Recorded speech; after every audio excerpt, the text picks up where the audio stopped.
রিজিকের ব্যবস্থা বৃদ্ধি করতে হবে। আর সবাই একটা কি থটস নিয়ে চলেন, খালি চাকরি আর চাকরি, চাকরি আর চাকরি। রিজিকের একটা বড় অংশ আল্লাহ পাক রেখেছেন ব্যবসা না। রিজিকের একটা বিশাল অংশ আল্লাহ রেখেছেন কোথায়? ব্যবসায়। উদ্যোক্তা হন, কৃষিভিত্তিক অর্থনীতি থেকে ফোকাস করেন, কৃষিভিত্তিক অর্থনীতি। আপনি প্রতিভা ঘটান, ইনোভেটিভ কিছু করেন, নতুনত্ব নিয়ে আসেন, আল্লাহর জমিনকে কাজে লাগান। একটা আয়াত বলি সূরা আওয়াফের মধ্যে আল্লাহ বলেছেন, আল্লাহ পাক বলছেন যদি এই জনপদের অধিবাসীরা আল্লাহর প্রতি ইমানদার হতো, আল্লাহ পাক আসমান এবং জমিনের বরকতের সব দরজা খুলে দিতেন। এই জমিনে বরকত আছে, জমিন নিয়ে কাজ করে, কৃষিভিত্তিক কাজ করে, ব্যবসা করে। শুধু একটা জিনিস মাথায় ঢুকিয়ে দেওয়া হয়েছে, ডক্টর ইঞ্জিনিয়ার, ডক্টর ইঞ্জিনিয়ার। কেন এগুলো? কেন সবাই সবকিছু হবে না? হালাল রিজিক সার্চ করতে হবে। আল্লাহ সবাইকে তৌফিক এনায়েত করুন। আপনারা কি চায়নার নাম শুনেছেন? চায়নার নাম শোনেন নাই? আজকে থেকে 40 বছর আগে চায়নাতে দারিদ্র্যের হার কত ছিল জানেন? 69%। কত পার্সেন্ট? প্রায় 69 থেকে 70% মানুষ দারিদ্র্য সীমার নিচে ছিল। আজকে এই 2022 সালে ওদের দারিদ্র্যের হার কত জানেন? 1%-এরও কম। এবং তাদের পুরো জনসংখ্যার প্রায় 80 কোটি মানুষকে তারা জনশক্তিতে পরিণত করেছে। ওরা মানুষের সংখ্যা কমায় নাই, ওরা বলে নাই যে একটা বাচ্চা নেন। কথা বুঝতে পারছেন? ওরা জনগণকে জনশক্তিতে পরিণত করেছে, পড়াশোনা করেছে এবং অ্যাক্টিভ ছিল, পরিশ্রমী ছিল, সময়কে কাজে লাগিয়েছে এবং প্রযুক্তির জ্ঞানগুলো শিখেছে। প্রযুক্তি এবং কৃষি আস্তে আস্তে সারা বিশ্বের মার্কেট দখল করে ফেলেছে। আর আমাদের কাছে তো কোরআন সুন্নাহ আছে। আমরা যদি দুর্নীতি ছাড়তে পারি, পরিশ্রমী হতে পারি, অপচয় বন্ধ করতে পারি, সময়কে কাজে লাগাতে পারি এবং জনশক্তি তৈরি করতে পারি, বাংলাদেশ সুপার পাওয়ার হবে ইনশাআল্লাহ। এরপর আমাদের করণীয় হচ্ছে আমাদের প্রত্যেককেই সৎ কাজে আদেশ করতে হবে, অসৎ কাজে নিষেধ করতে হবে। শুধুমাত্র দায়ী আলেম তারাই এই দাওয়াতি কাজ করবেন এমন নয়, সবাইকে দিনের দাওয়াতি কাজে জিম্মেদারি গ্রহণ করতে হবে। দাওয়ার সাথে যারা সম্পৃক্ত আছে তাদের সাথে পরামর্শ করবেন, চলবেন, ফিরবেন। তা'মুরুনা বিল মা'রুফ, তোমরা সৎ কাজে আদেশ করো। ওয়া তানহাউনা আনিল মুনকার, অসৎ কাজে নিষেধ করবে। ওয়া তু'মিনুনা বিল্লাহ, এবং আল্লাহর প্রতি ঈমান রাখবে। তবেই কুনতুম খায়রা উম্মাহ, তোমরা শ্রেষ্ঠ জাতি হতে পারবে। আল্লাহ পাক তৌফিক দান করুন। আরেকটা বিষয় বলি, সেটা হলো আল্লাহ পাক আমাদের সবাইকে কিছু প্রতিভা দিয়েছেন। এই প্রতিভাগুলোকে, যার যার প্রতিভাকে, লেখার প্রতিভা, বলার প্রতিভা, চিন্তা করার প্রতিভা, সংগঠিত করার প্রতিভা, আপনার অর্থনৈতিক সামর্থ্য, রাজনৈতিক ক্ষমতা, যা আল্লাহ পাক যাকে দিয়েছেন, এই বিষয়গুলোকে ইসলামের কল্যাণে ব্যয় করতে হবে। আল্লাহ পাক তৌফিক দান করুন। এবং আরও করতে হবে, অমুসলিম ভাই বোন যারা আছে আমাদের দেশে এবং সমাজে, তাদের কারো সাথে কোনো রকম দ্বন্দ্ব সংঘাতে যাবেন না, বরং তাদেরকে ইসলামের সৌন্দর্য তুলে ধরবেন তাদের সামনে এবং তাদেরকে ইসলামের দাওয়াত দিবেন। দাওয়াত দিয়ে তাদেরকে ইসলামের দিকে দীক্ষিত করার চেষ্টা করবেন। যদি এই যে আমরা তো আপোষে মারামারি কাটাকাটিতে লিপ্ত আছি, আপনারা তো খবরই রাখেন না যে বাংলাদেশে কত মানুষ বিধর্মী হয়ে যাচ্ছে, জানেন? এই যে উত্তরাঞ্চল সহ পার্বত্য এলাকা, বর্ডার এলাকা সব ঘুরে দেখেন যে কত মানুষ দিন দিন বিধর্মী হয়ে যাচ্ছে। দেখেন, ওই দিন টনক নড়বে যেদিন দেখবেন 50%ই হয়ে গেছে বিধর্মী। ওই দিন টনক নড়বে, আল্লাহ না করে। অতএব আমাদেরকে বসে থাকলে চলবে না, আমাদেরকে দাওয়াতি কাজ করতে হবে। দ্বীন ইসলামের দাওয়াত, কোরআনের দাওয়াত সবার সামনে উপস্থাপন করতে হবে। আল্লাহ পাক আমাদের সবাইকে দায়ী হওয়ার তৌফিক দান করুন। কমপক্ষে পার্ট টাইম, দিনে 1 ঘন্টা, দিনে আধা ঘন্টা হবে দাওয়াতি কাজ করতে হবে। আর দাওয়াতি কাজ করার আগে কি লাগবে? জ্ঞান লাগবে। সেই জ্ঞানটা অর্জন করতে হবে। জ্ঞান অর্জন করার পদ্ধতিগুলো বললাম, এভাবে অর্জন করতে হবে। এবং জ্ঞানী মানুষদের সাথে থাকতে হবে। আল্লাহওয়ালা জ্ঞানী মানুষ এবং যারা আল্লাহর মারেফতওয়ালা মানুষ, আল্লাহর নূরওয়ালা মানুষ, এই মানুষগুলোর সাথে থাকতে হবে। যারা গোলানো মার্কা মানুষ, এখানে থেকে কিছু শিখতে পারতেন। সব তরকারিতে চলে, এই সব তরকারিতে লাগে। যারা হককে হক বলতে পারে, বাতিলকে বাতিল বলতে পারে, আল্লাহ পাকের জমিনে তারা সম্মানিত ইনশাআল্লাহ। জমিনের উপর বেঁচে থাকলেও সম্মানিত, মাটির নিচে চলে গেলেও সম্মানিত ইনশাআল্লাহ। আল্লাহ রাব্বুল আলামিন এমন মানুষের সংখ্যা বাড়িয়ে দিন এবং তাদের সাথে আমাদেরকে থাকার তৌফিক এনায়েত করুন। আরেকটা বিষয় বলবো, সেটা হলো পলিটিক্যাল ইস্যু। যে একটা জাতির মধ্যে আপোষে মারামারি কাটাকাটিতে যায়, এটা খুব খারাপ। কেন খারাপ? কারণ আমরা হয়তো মনে করি যেগুলো পলিটিক্যাল ইস্যুস, আসলে কি হয়, উম্মার ঐক্য নষ্ট হয়, ভাই ভাই মারামারি করে, নিজের ভাইয়ের হাতে ভাইয়ের রক্ত ঝরে, এতে করে উম্মার ঐক্যটা বিনষ্ট হয়ে যায়। এবং ইসলামের বহিঃশত্রু যারা আছে, এরা এই ইস্যুগুলোকে কাজে লাগায় আমাদের ভিতর ঢুকে পড়ে। খুব চোখ কান খোলা রেখে ঠান্ডা মাথায় সবর করেন, ধৈর্য ধরেন, জ্ঞান অর্জন করেন, নিজের কবরের ফিকির করেন, আধ্যাত্মিকত্ব অর্জন করেন, সুন্নতের উপর আমল করেন, কোরআন পড়েন, দাওয়াতি কাজ করেন, পরিবার করেন, আস্তে আস্তে ইসলামে এগিয়ে যাবেন ইনশাআল্লাহ। আল্লাহ রাব্বুল আলামিন আমাদের সবাইকে কথাগুলো বোঝার তৌফিক দান করুন এবং আমল করার তৌফিকের আয়াত করুন সকলে বলে আমিন। স্বপ্ন দেখতে হবে, স্বপ্ন দেখতে হবে, হয়তো বাস্তবায়ন হবে অন্য কারো হাতে। ইমাম বুখারীর কথা জানেন না? ইমাম বুখারীর নাম শুনেছেন না? ইমাম বুখারীর ওস্তাদ একদিন ক্লাসে বলছিলেন, এমন কি কেউ আছে, আমার কাছে কি এমন কেউ আছে যে নবীর হাদিসগুলোর মধ্যে সহি জয়ীফগুলো যাচাই বাছাই করে আলাদা করতে পারে? এমন কি কেউ আছে? এই একটা কথা ইমাম বুখারী রাহিমাহুল্লাহর কলবের মধ্যে এমন দাগ কেটেছিল যে তিনি পরবর্তীতে ওই নিয়াত করেছেন যে আমি সেই ব্যক্তি হব ইনশাআল্লাহ, আমি নবীর সব সহি হাদিসগুলোকে আলাদা করে দিই। দেখেন পরে ইমাম বুখারী রাহিমাহুল্লাহ তার যে কিতাব তিনি সংকলন করেছেন, এই কিতাবটা কি কিয়ামত পর্যন্ত অমর হয়ে আছে না? অতএব আমাকে করতে হবে জরুরি না। যদি এই থটসগুলো আপনাদের মধ্যে চলে যায়, পরবর্তীতে কেউ যদি এগুলো বাস্তবায়ন করে তাও চলবে ইনশাআল্লাহ। তার আল্লাহ পাক আপনাদের সবাইকে কথাগুলো বোঝার তৌফিক দেন। আরেকটা খবর দেই, সেটা হলো এটা আমার স্ত্রী আমাকে বলতে বলেছে।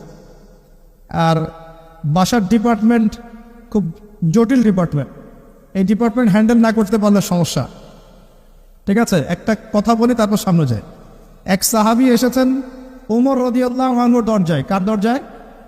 ওমর রাদিয়াল্লাহু আনহু তখন আমিরুল মুমিনিন। আমিরুল মুমিনিন তো বোঝা, পুরো অর্ধবিশ্বের শাসক তিনি, এতটুকু রাষ্ট্রের না, অর্ধবিশ্বের শাসক। তো ওই সাহাবী এসে ঘরের কাছে দাঁড়িয়ে আছেন, একটা বিচার নিয়ে আসছেন। কি নিয়ে আসছেন? বিচার। দাঁড়িয়ে আছেন আছেন আছেন আর ভিতর থেকে কিছু শব্দ শোনা যাচ্ছে, কিছু উচ্চ শব্দ শোনা যাচ্ছে। তো অনেকক্ষণ পর আমিরুল মুমিনিন গেট খুলে বের হয়ে বলছেন, কি সমস্যা, কি জন্য আসছো, কি প্রয়োজন, কি হাজত? তিনি বলছেন, ইয়া আমিরুল মুমিনিন, আসলে আমি যে বিষয়ে অভিযোগ করতে আসছিলাম তা আমি দেখলাম যে আমার অবস্থা আপনার চেয়ে ভালো, এই জন্য আমার অভিযোগের দরকার নেই। বুঝতে পারেননি মনে? তখন আমিরুল মুমিনিন তিনি বলছেন যে আসলে দেখো, আমাদের স্ত্রীরা, তাদেরকে আমরা আল্লাহর কাছে একটা বড় বিশাল একটা অঙ্গীকার দিয়ে গ্রহণ করি। তারা আমাদের সন্তান ধারণ করে, আমাদের বাসা দেখাশোনা করে, খাবার দাবার তৈরি করে, কাপড় চোপড় ধোয়, সে আমার অনেক কাজ করে। এই কারণে মাঝে মাঝে তারা যদি একটু রাগ টাগ ঝাড়ে তখন একটু সবর করে শুনতে হয়। এটা কে বলছেন? আমিরুল মুমিনিন, যিনি এক হুকুম দিলে পারস্য দখল হয়ে যায়, একটা হুকুম দিলে রোমান সাম্রাজ্যের পতন ঘটে যায়, সে আমিরুল মুমিনিন বাসায় এইরকম অবস্থা আছে।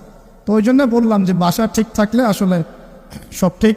তো বাসাকে ঠিক রাখার স্বার্থে যেহেতু এটা দেখবে আবার, সে কারণে একটু বলতে হচ্ছে। রিকোয়েস্ট করেছে এটা যে আপনাদের এই মিরপুরেই ইনশাআল্লাহ তাআলা একটা বালিকা মাদ্রাসা গড়ে উঠছে ইনশাআল্লাহ, মেয়েদের মাদ্রাসা। সেটা সম্পূর্ণ আমার স্ত্রী চালাবেন ইনশাআল্লাহ তাআলা, একদম গোড়া থেকে নিয়ে আস্তে আস্তে পর্যায়ক্রমে দাওরা হাদিস পর্যন্ত। এবং সেখানে ক্লাসিক্যাল যে সিলেবাস, এর পাশাপাশি জেনারেল শিক্ষিত দিনী বোনদের জন্যে বোথ অনলাইন এবং অফলাইনে কিছু ডিপ্লোমা কোর্স চালু করা হয়েছে, ইসলামিক ডিপ্লোমা কোর্স। যেমন 6 থেকে 1 বছরের মধ্যে তারা 5টা থেকে 6টা সাবজেক্ট পড়বে, যেমন আকিদা, যেমন হাদিস, কোরআন তেলাওয়াত, রাসূলের জীবনী, ইসলামের ইতিহাস এবং ফিকহের মাসালাগুলো। এভাবে বইগুলো ভাগ করে দেওয়া হবে, সাবজেক্ট ভাগ করে দেওয়া হবে, অনলাইন অফলাইন বোথ, দুটোতেই তারা ক্লাস করতে পারবে। এভাবে 6 মাস 1 বছরের কিছু কোর্স তারা চালু করেছে। এটা অ্যানাউন্স করতে আমাকে বলা হয়েছে। আপনাদের মা বোনদেরকে যদি পাঠাতে পারেন সপ্তাহে 2 দিন 3 দিন ইনশাআল্লাহ তাআলা তারা কিছু দিনের জ্ঞান শিখে বাসায় ফিরে যান। এই বিষয়টা বলার জন্য রিকোয়েস্টেড ছিলাম আমি বলতে পেরে আমার ভালো লাগছে আলহামদুলিল্লাহ। আমরা দোয়া করি আল্লাহ পাক এমন কোর্সগুলো প্রত্যেকটা মাদ্রাসায় চালু করার তৌফিক দেন। এখানেও মাদ্রাসা আছে শুনেছি আপনাদের মাদ্রাসার উদ্যোগে। ক্লাসিক্যাল যে ধারায় চলছে এটা চলুক, পাশাপাশি জেনারেল ভাইদের জন্য ডিপ্লোমা কোর্স চালু করেন, পাশাপাশি নৈশকালীন কোরআন শিক্ষা চালু করেন, পাশাপাশি একটু দাওয়াতের মেহনত করেন। মানে শুধু মাদ্রাসায় গতানুগতিক পড়াশোনাই হবে নট নেসেসারি, কিছু ইনোভেটিভ চিন্তা করেন, আমাদের পড়াশোনার চিন্তা করেন। যদি প্রত্যেকটা মাদ্রাসায় জেনারেল শিক্ষিত ভাইদের জন্য 2-3 বছরের কোর্স চালু করা হয়, জেনারেল ভাইরা 3 বছর পর ইসলাম শিখতে পারবেন। আমি বলছি না তারা মুফতি হয়ে যাবে, আমি বলছি না তারা একদম মুহাদ্দিস হয়ে যাবে, কমপক্ষে কোরআন তো তেলাওয়াত করা শিখবে। আরবি ভাষা তো শিখবে, কমপক্ষে আকীদার কিছু মৌলিক জ্ঞান তো শিখবে, নবীজির 40টা হাদিস তো কমসে কম শিখবে, ফিকহের কিছু জ্ঞান শিখবে, রাসূলের জীবনী শিখবে, ইসলামের ইতিহাস তো শিখতে পারবে। এবং এগুলো লঞ্চ করে দেখবেন আপনারা জায়গা দিয়ে কুল পাবেন। হাজার হাজার জেনারেল শিক্ষিত ভাই মুখিয়ে আছে এমন কিছু জন। আল্লাহ পাক আমাদের মাদ্রাসা পরিচালকদেরকে বোঝার তৌফিক দেখ এবং এই ধরনের পদক্ষেপগুলো গ্রহণ করার তৌফিক দান। তো প্রিয় ভাইরা, বিশ্ব পরিস্থিতি সম্পর্কে সচেতন থাকেন এবং আসন্ন রমজানটাকে কাজে লাগান। কোরআন পুড়িয়ে দেওয়ার ইস্যুটা হোক আমাদের কোরআন শিক্ষার প্রেরণা, কোরআন পুড়িয়ে দেওয়ার ইস্যুটা হোক কোরআন শেখার প্রেরণা, যে আমি মুসলিম পরিবারে জন্ম নিয়েছি, আমি কেন কোরআন শিখব না। আসুন কোরআন শিখি, কোরআন বুঝি এবং কোরআন দিয়ে আমরা জীবন পড়ি, আল্লাহ পাক তৌফিক এনায়েত করুন। এবং কোরআনিক গ্রামার শিখবেন, কোরআন থেকে গ্রামার। যেমন একটা এক্সাম্পল দিই আপনাকে, একটা এক্সাম্পল দিয়ে সামনে যাই। সূরা ফাতিহা সবার মুখস্থ আছে না? সূরা ফাতিহার মধ্যে মোটামুটিভাবে দেখা যায় 15-20টা কিন্তু শব্দ আছে, ঠিক আছে? এই 15-20টা শব্দের অর্থ এবং গ্রামার যদি আপনি জানেন এবং বোঝেন, তাহলে আপনার জন্য সুসংবাদ হচ্ছে যে সূরা ফাতিহার এই শব্দগুলো কোরআনে বারবার ঘুরে ঘুরে ঘুরে প্রায় 7,800 বার রিপিট করা হয়েছে। কতবার? 7,800 বার। এটা আপনিও সার্চ করে দেখতে পারেন, এখন অনেক মেথড চলে আসছে। 7,800 বার কোরআনের এই শব্দগুলো, সূরা ফাতিহার এই শব্দগুলো বারবার ঘুরে ঘুরে ঘুরে কোরআনে এসেছে 7,800 বার। তার মানে সূরা ফাতিহার অর্থ যে জানে, সে কোরআনের কমপক্ষে 7,800টা শব্দের অর্থ জানে। কথা বুঝতে পারছেন? এভাবে কোরআনে বাছাইকৃত এমন 125টা শব্দ আছে। কয়টা? মাত্র 125টা এমন শব্দ আছে যেগুলোর অর্থ, ব্যাকরণ এবং আমরা বলি যে ট্রান্সফরমেশন, মানে একটা শব্দ থেকে আরও অনেকগুলো শব্দ তৈরি করার ফর্মুলা বা সূত্র, এগুলো যদি জানা থাকে, আপনি কোরআনের এই 125টা শব্দ কোরআনে ঘুরে ঘুরে এসেছে 40,000 বার। কতবার? 40,000 বার। বিশ্বাস করতে কষ্ট হচ্ছে, জানি এই কথাগুলো হয়তো নতুন মনে হতে পারে, কিন্তু এটা এখন রিসার্চ, এখন নতুন নতুন অনেক মেথড চলে আসে। 40,000 বার, 40,000 বার এই শব্দগুলো রিপিট করা হয়েছে। এখন কোরআনে মোট শব্দ কত? মোট শব্দ হচ্ছে 78,000। কত হাজার? 78,000 বা 77,800টা। এক্স্যাক্টলি হচ্ছে 77,800টা। অ্যাপ্রক্সিমেটলি বললে 78,000, 78,000 শব্দ। এগুলোকে আবার আপনি 3 ভাগে ভাগ করে ফেলতে পারবেন। একগুলো হবে নাউন্স, যেগুলো আমরা নাউন বলি, যা দ্বারা কোনো নাম বোঝায়, যেটা আমরা বিশেষ্য পদ বলি, যেমন আল্লাহ একটা নাউন, ইব্রাহিম একটা নাউন, ইসম, রাইট, ইসম আরবিতে আমরা বলি কি? ইসম। জিবরিল, মিকাল, ইসমাইল, ইসহাক, ঠিক আছে, মুহাম্মদ, এগুলো সব নাউন্স। এরকম একগুলো শব্দ পাবেন। এগুলো কি বোঝার কিছু আছে না মুখস্থ? এগুলো তো আপনি সহজেই অর্থ পেলে মুখস্থ করতে পারবেন। দ্বিতীয় ক্যাটাগরিতে আছে ফেল বা ক্রিয়া, যেটা আমরা বলি ভার্বস, যা দ্বারা কোনো কাজ করা বা হওয়া বোঝায়, যেটাকে আমরা বাংলাতে 3 ভাগে ভাগ করি, প্রেজেন্ট, বর্তমান, অতীত আর ভবিষ্যৎ। আবার ইংরেজিতে প্রেজেন্ট, পাস্ট, ফিউচারে ভাগ করি, কিন্তু আরবিতে মাত্র 2 ভাগে ভাগ করা হয়। কয় ভাগে? 2 ভাগে। একটা হচ্ছে ফেলে মাউজি, মানে অতীতকালীন ক্রিয়া, আরেকটা হচ্ছে ফেলে মুদারে, মানে বর্তমান প্লাস ভবিষ্যৎকালীন ক্রিয়া। এটা ট্রান্সফরমেশন, মানে একটা শব্দ থেকে আপনি এখানে প্রায় প্রচুর শব্দ তৈরি করতে পারবেন। একটা ওয়ার্ড থেকে আপনি আস্তে আস্তে আস্তে আস্তে দেখবেন অনেকগুলো ওয়ার্ড তৈরি করতে পারবেন। এই ট্রান্সফরমেশনটা যদি শিখতে পারেন, আপনি কোরআনের একটা বড় অংশ শিখে ফেলবেন, কারণ কোরআনে অনেক শব্দ এই ক্রিয়াপদে আসছে। এই যে না আবুদু, নাস্তাইন, এই যে আমরা পড়ছি না, লা আবুদু, মা তা'বুদুন, এগুলো সবই ফেল। আরেকটা ক্যাটাগরিজ আছে, এর নাম হরফ, মানে অব্যয়। আমরা বলি না প্রিপোজিশন, প্রোনাউন্স বলি না, প্রোনাউন্স, প্রিপোজিশন, কনজাংশন, এগুলো বলি না, যেটা আমরা বলি অব্যয় পদ, যেটাকে আমরা আরবিতে হরফ বলি। অর্থাৎ ওয়ার্ডস, 2টা ওয়ার্ডসের মধ্যে কানেকশন করে অথবা 2টা সেন্টেন্সের মধ্যে কানেকশন করে, এর সংযোজন বিয়োজন করে, এগুলোকে হরফ বলে। এগুলো করে না অনেকগুলো। আমি আপনাকে 4টা হরফ বলতেছি। একটা হচ্ছে মিন, একটা কি?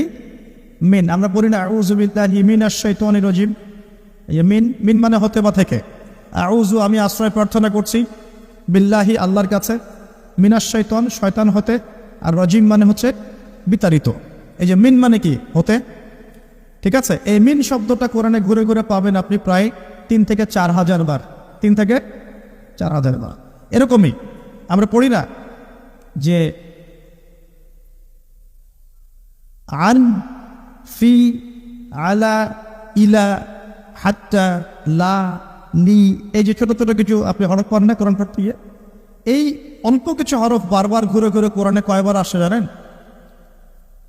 6 থেকে 7,000 বার।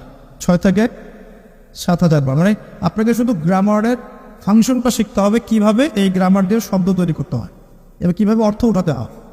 এর পাশাপাশি আপনি অনুবাদের সহযোগিতা নেবেন, পরে গিয়ে তাফসির আগে যাবেন, অনুবাদের সহযোগিতা নেবেন।